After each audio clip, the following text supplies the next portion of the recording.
Abair, that's Pete Abair, sorry Pete, That's okay. of MassBio, and I'll let you explain what MassBio is. Sure. MassBio is the Massachusetts Biotechnology Association Council. We are a membership association, over 650 members. We represent the biotech pharma industry sort of broadly.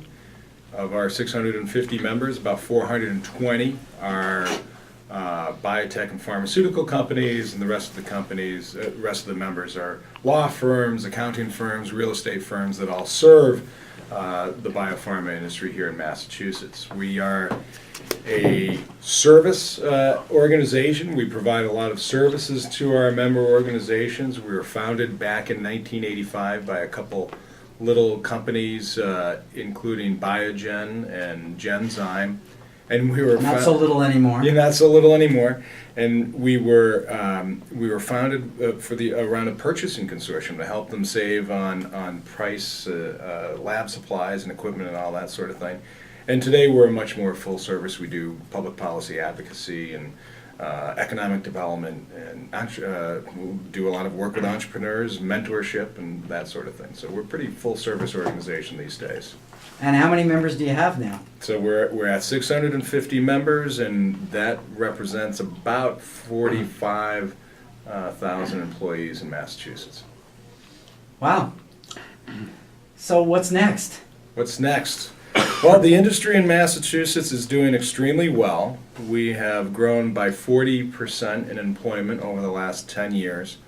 Overall employment, direct employment in the industry is about 56,000 employees. We've seen incredible investment in the industry over the past decade. So this industry started in very humble origins and old warehouses and so forth, converted for lab space back in the late 70s, early 1980s. Biogen's first commercial lab in Cambridge was established in 1981. But from those very humble beginnings, this little biotech industry grew and grew through the 80s and 90s and early part of this century. And because of the success of these originally startup companies that grew into larger companies, and because of we have become a startup